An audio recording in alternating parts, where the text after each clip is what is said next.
Okay. Hi, everybody, and welcome. Today we have a very special guest on, and I think it's going to help a lot of you know what to do with your kids while you're home with them all the time. I know as a preschool teacher, when I was working with kids and I asked them to do something, sometimes one would look at me and then go back to what they were doing, like they didn't hear me on purpose, and then I'd have to remind them a few times before they would actually listen.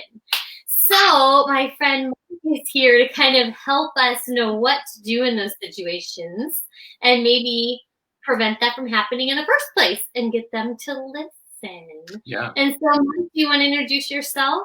Yeah, sure. My name is Mike Wallach. I am a former classroom teacher, and now I'm what's called a behavior analyst, which is a fancy term for I work with children with special needs that help them with their social skills, their behavior, academic, whatever it may be, helping the child continue to develop.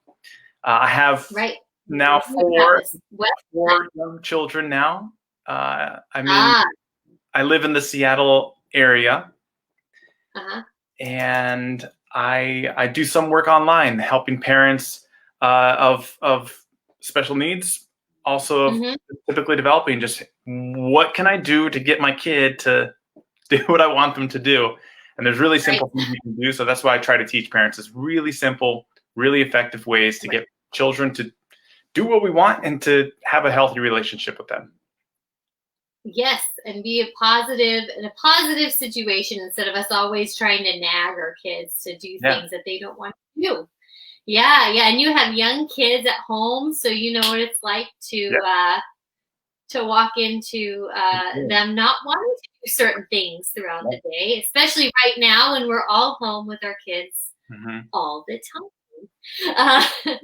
So I know that you wanted to chat about listening, and so so if you want to go ahead and just share with us what a couple things I think about when I hear parents talk about my kid won't listen or my kid like for your example, they like look at us and then go back to what they're doing.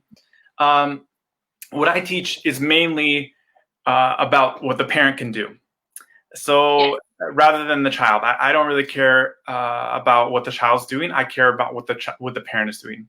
So there's a few things you can keep in mind as a parent or an educator of children, things to keep in mind and be mindful of when you're around children, that if you are able to be mindful of these small things, these basic things, it'll change your outlook and change your way of interacting and reacting to children.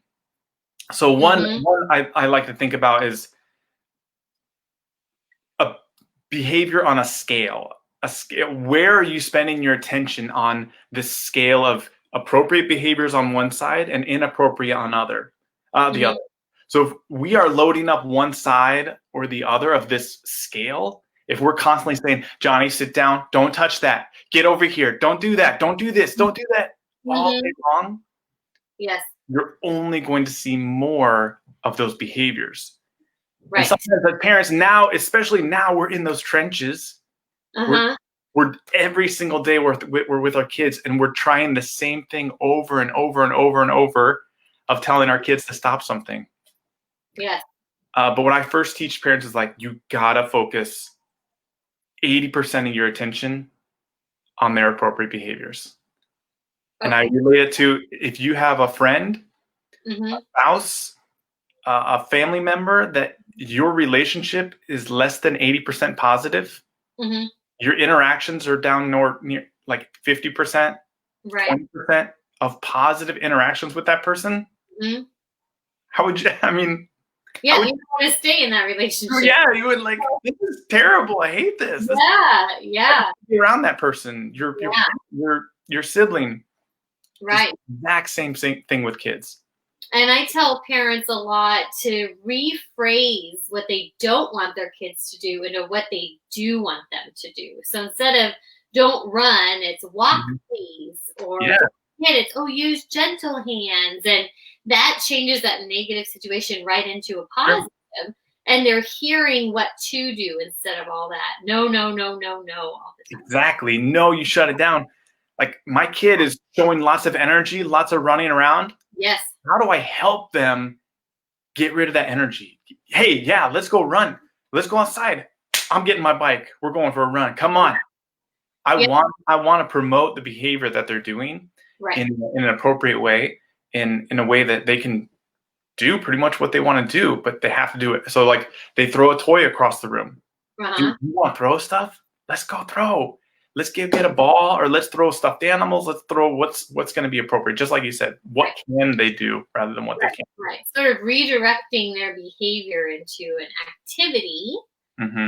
Because they're obviously telling us, when we step back and actually look at the kids, they're communicating a lot of times through their actions, especially with our younger ones that we work with. They don't have a lot of the words to problem solve and to tell us, so they use their bodies a lot.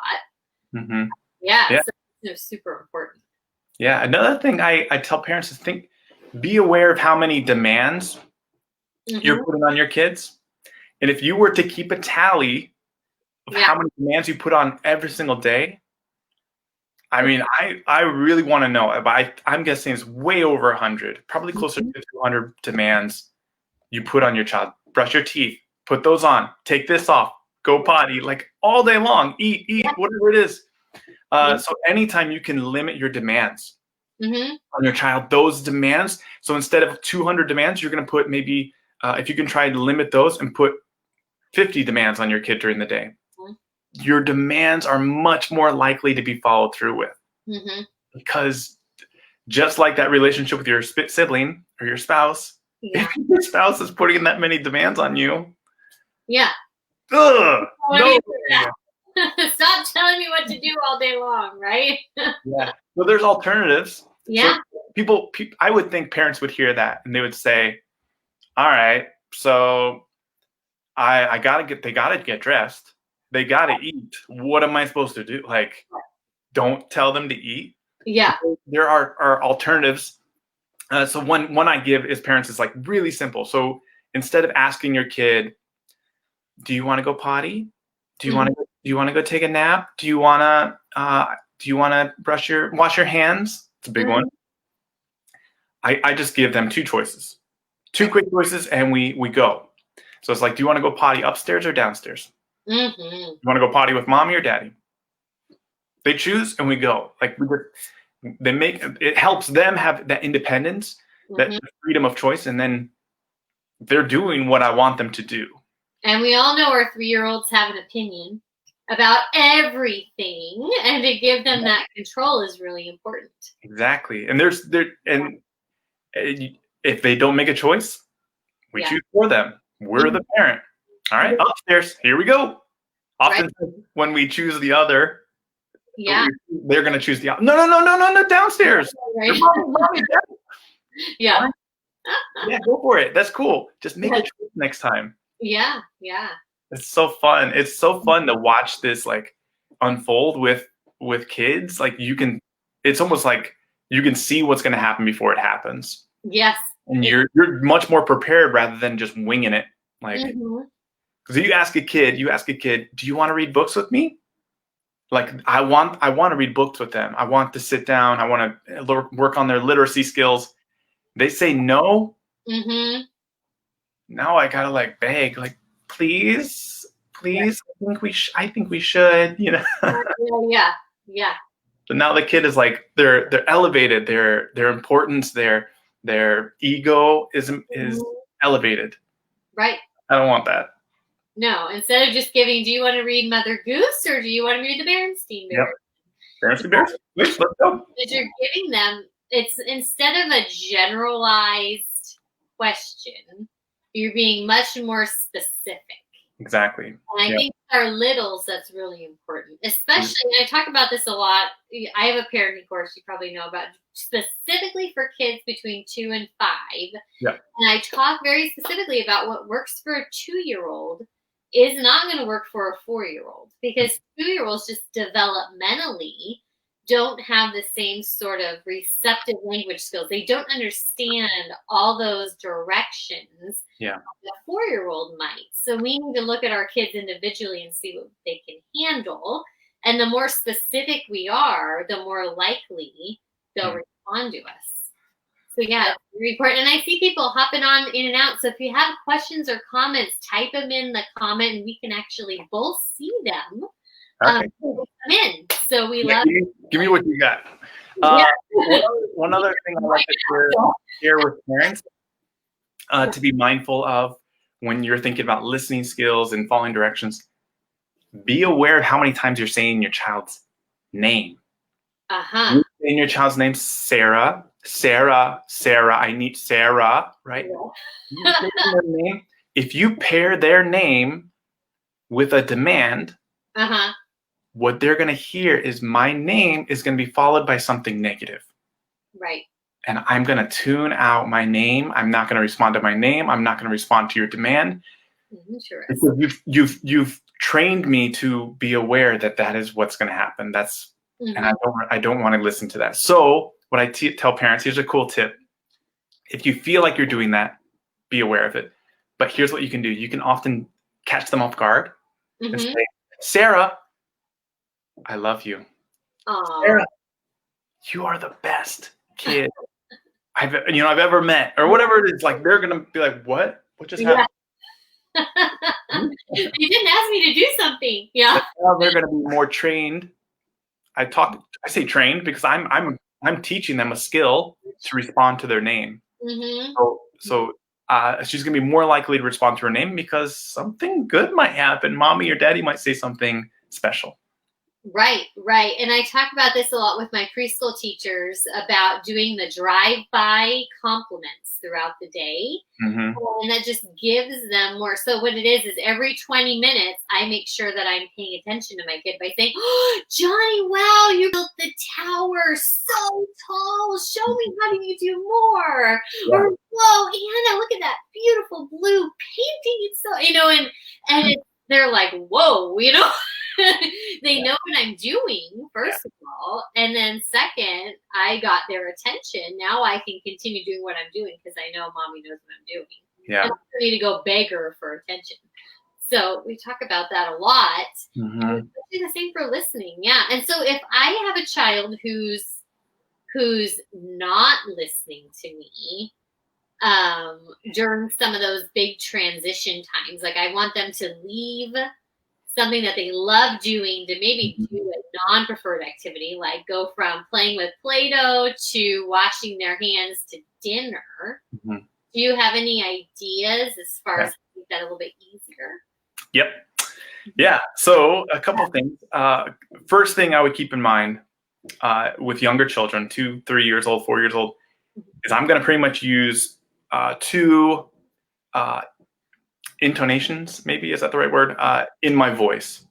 When I'm giving a demand, it's going to be very neutral. Put on your shoes, get dressed, come here.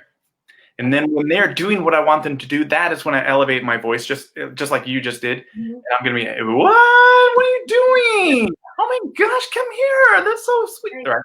So all my child is learning, they're learning from my behavior that something good is happening, or something, I'm not doing something right, or a demand is being given.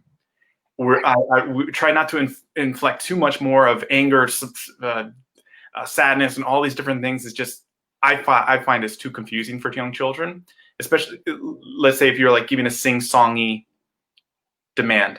Come here, come here. Kids cannot, it could become confusing because it's like, what are you doing right now? Like, are you giving me a demand or am I doing something good? Right. That would be the first thing, is give a neutral demand.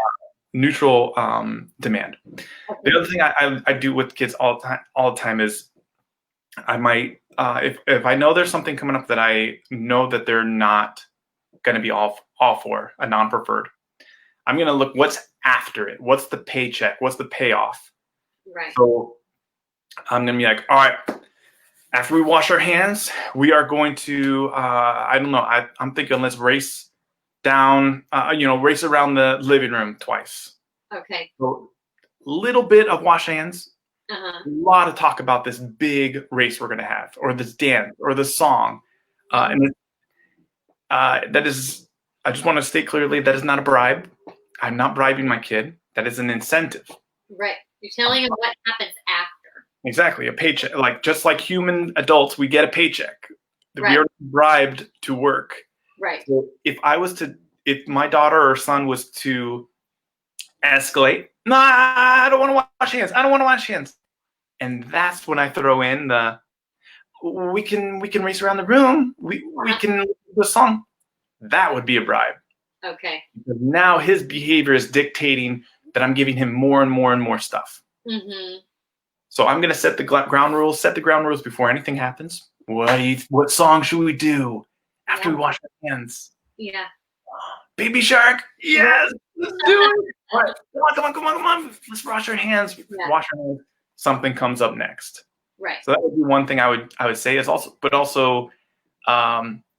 set timers, not literal timers if you don't want to, but all right, we got about 5 more minutes, and then we're gonna head over to do this next thing.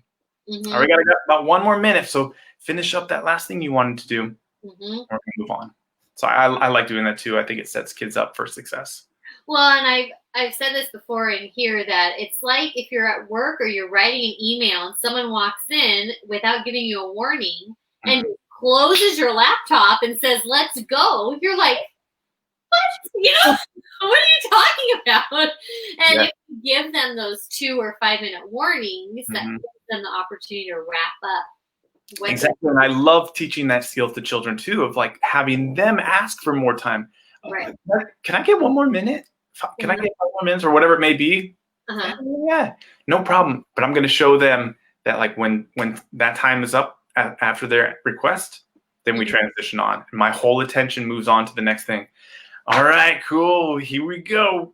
Did you figure out what song you wanted to listen to after? So my whole attention's on the next thing. I'm no longer, I'm not going to be berating them. Put it down. You're all done. No more iPad. Get it. Put it. So what do you do when they start crying? Do you just help them transition with what you're saying instead of negotiating more time? Yeah.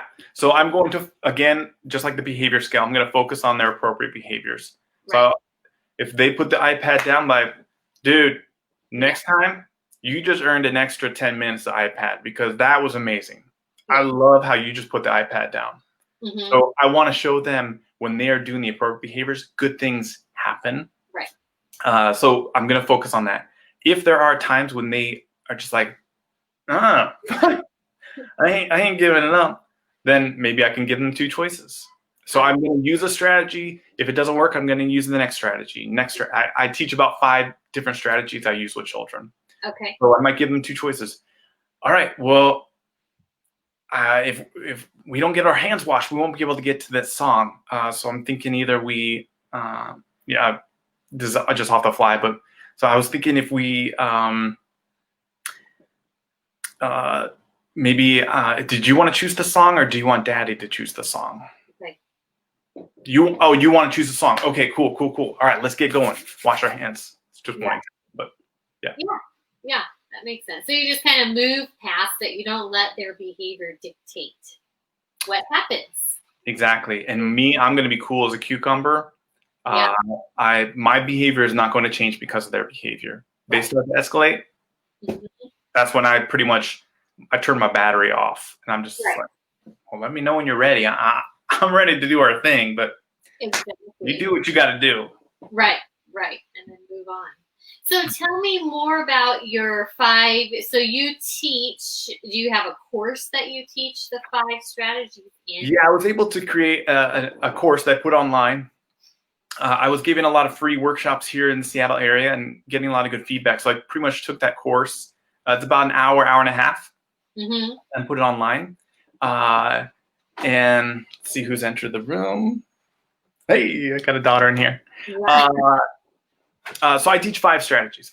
I call it the RIGHT approach. So RIGHT. R stands for redirect. I is ignore your kids. And I go into these more in depth, so it's not so scary. Give 2 choices. Harness their motivation, which we talked about, a paycheck, the incentive. And then just teaching the appropriate behavior.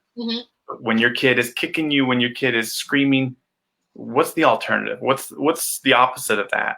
Right. And I'm going to teach them this is going to be much more efficient and effective in getting what you want. Screaming and kicking is just going to be a waste of your time. Mm-hmm. Yeah, so that's what I teach. I call the right approach. So you have, and then do you do one-on-one coaching in there too? Is that another option? Yes. So that is what I do here locally. I would love to do it online as well, of helping parents really make those changes and really maintain and develop those positive and healthy relationships with children. Yeah. I work with parents who are highly educated, very successful in their career, but for whatever reason, their kid at home is just like driving them crazy. Right. I want to give them the experience with the many years of kids where I feel like I know how to respond, but I didn't know before I taught preschool for 5 years. Even in my first year of teaching, I was like taken aback by some of these behaviors. I was thinking, what is going on? And then over time, I learned, these skills and strategies that actually work with multiple different kids. Yeah. I think that's where you come into play, is you can teach parents these through experience. Exactly. And actually do it. Yeah. And it's all about practice and self-awareness. And the things I teach are not a quick fix. It's about consistency. And over time, my mindset is on 6 months from now, 2 months from now is when I'm going to see behavior change, rather than this very instant, I'm going to get my kid out of the bathtub or into the bathtub. Yeah. It's not going to happen. It's gonna be a long process.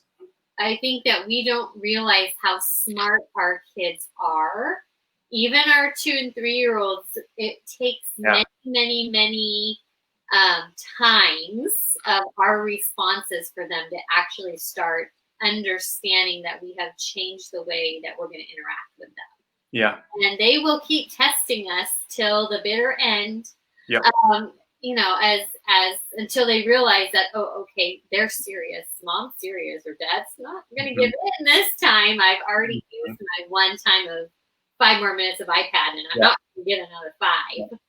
Yeah. Yeah, and kids learn much more from our behavior than our words. So you change your behavior, your child's behavior will change. Not your words. Some your words, but it's all about our behavior. It's so true. And so I see that, we're live now. There's still people on. So if you have questions, ask us. We love answering questions. We have about 5 more minutes to chit chat live. But if you're watching the replay, I don't know, Mike, if you'll come back in later on and maybe pop in. But I know a lot of people watch the replays and ask questions. And sounds great. But if you're on, let us know and ask more questions, because we're here to help you, especially right now during this weird, I'm home with my kids 24 hours a day for many days in a row. Yeah. So. It's quite crazy, and we've got support here. My wife and I, we have 4 kids, but we have some support. So I can't imagine a single parent. I can't imagine a parent, just a 2-parent helping their being with their children all the time and having work requirements. I can't imagine. So if there's parents out there that are looking for just simple things that they can do to change the family dynamic, they're out there, and I would love to talk. I would love to talk more. You can hear the excitement in my voice. This is what I like to talk about: children and behavior. That's it. Yeah. So on your website, do you have a blog or simple tips or stuff? Like, can people purchase books or anything like that? Or so you could find most of my information at StarFishParenting.com. Okay. Also, your followers can simply find me on Facebook. I post a lot on my personal website or my personal page. Strategies, tips, things that are funny that happened with my family that are learning experiences for myself as well. Yeah, because we never stop learning with these children, do we? True. You always come up with something new. And I like to tell parents too, is like, I know a lot about kids. I know a lot about behavior, but my kids are not perfect angels. No kid is. They're not robots. They Right. are constantly growing, developing, and we, as the adult, need to be on top of it. We have to be growing and developing ourselves to best meet their needs. And every stage is totally different than the previous one. So Mm. do you work with kids? So if I have some families who have teenagers or older kids, do you also work with older kids? Yeah, locally here I do. I do work with children who are 14, 15, 16, but online my main focus is on children aged 1 through 6. 1 through 6. Okay. Mhm. Perfect. Well, thanks for coming in. I Yeah, don't see those any are questions, but I'm sure we'll have tons. okay, cool. Couple days, people will start watching replays while the kids are sleeping because I'm sure they're all running around right now. Oh, yes. Okay. Right. So Okay, cool. Thanks so much. have a great day, everybody. I hope this helped you guys. And we'll be back. I'll be back Thursday with Chef Kitty teaching us about how to cook in the kitchen. So have a great day, everyone.